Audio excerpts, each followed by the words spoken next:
TV, and you never know what to. I don't actually know what to expect here. So please welcome to the stage Joe LeVine.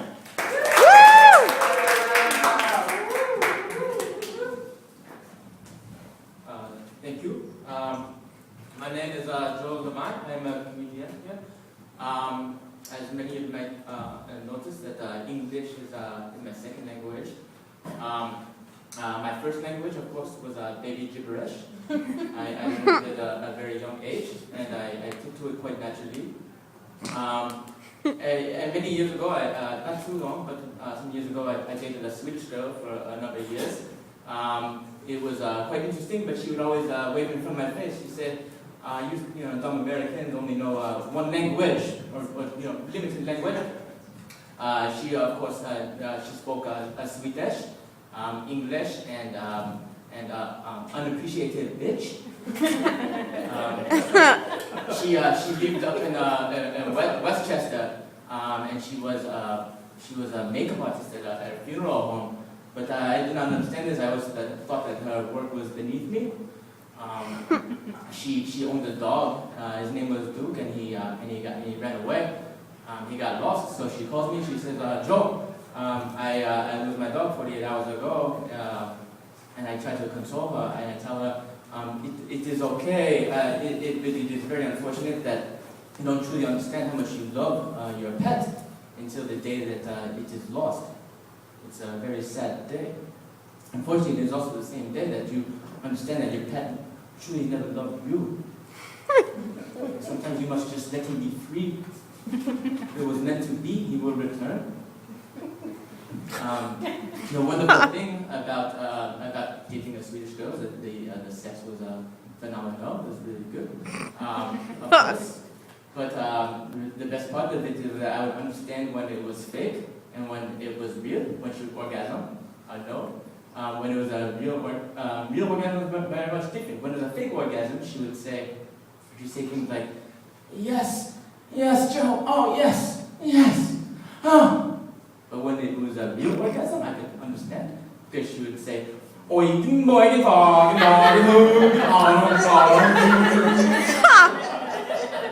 puss, puss, tuck, tuck." If you know Swedish, that puss, tuck means kiss, thanks, which is quite appropriate, I thought. Is that true? We have not spoken for a number of years. But we don't communicate very text or anything of that sort, but we are both on Facebook, and we were very competitive when we were together, and we still keep that competition up. And right now I am winning. I have more friends than she does. I have gone ahead and friended all the other girls of her same name. This way when I talk about her and post, she does not know which one it is that I am talking about. Sometimes I would just go onto Facebook and type in a random name and find the most attractive girl with that name. And I sent her a note and said, "Hey, best bringer, of all the 127 best bringers out there, I think that you were the most beautiful. Be my friend." I think it's important to always say a compliment to a girl, to butter her up first.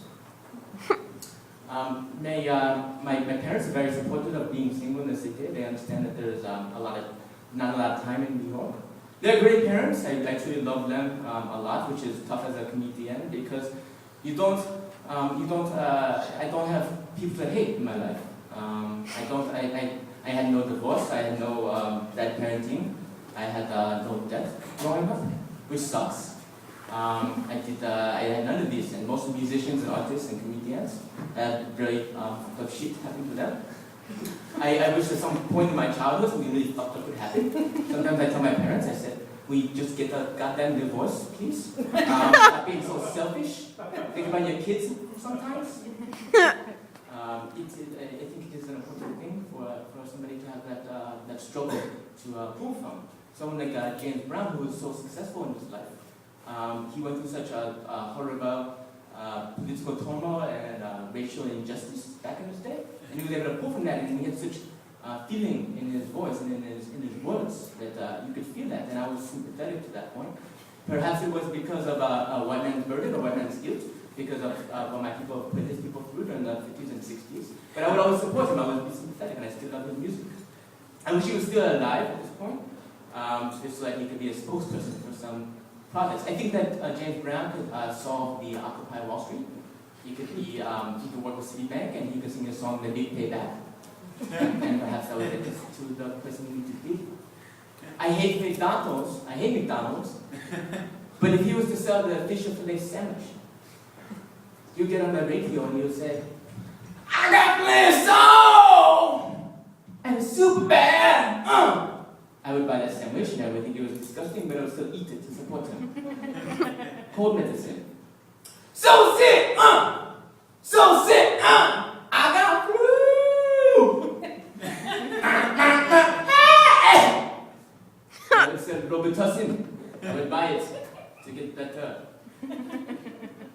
Papa's got a brand new handbag. Gucci! Gucci! Ha! It is a $1,200 piece of accessory. I do not need it. In fact, it was purchased by child slaves in Asia. Yet I would buy that because that is my white man's burden. In fact, though, unfortunately, in 40 years, I'll probably have that same guilt against child labor.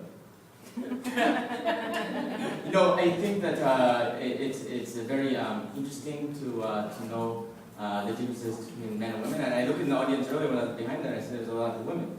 And I think that women, how many women out here, and this is not meant to be a bad thing, but how many women like chocolate? Yeah, who like chocolate? My sister, my mother, they love chocolate, this is how I know. But men, I think we like chocolate. Our like to chocolate is pornography. So men, if there's men out there, how many men like pornography? Don't be ashamed, it is normal, you're adults here. But the interesting thing is that it was very romantic for a woman. It's like the movie Chocolat. When they go and they make sweet love to a chocolate maker. Well, us men have this same desire, but it is with porn stars. But you look at them on lines of what is similar, and men we're not addicted to chocolate, but porn we have a similar addiction. I have never taken an Ambien and tried to eat an entire bowl of ice cream before falling asleep. I've never hidden all the chocolate in my apartment before someone came over to say hello.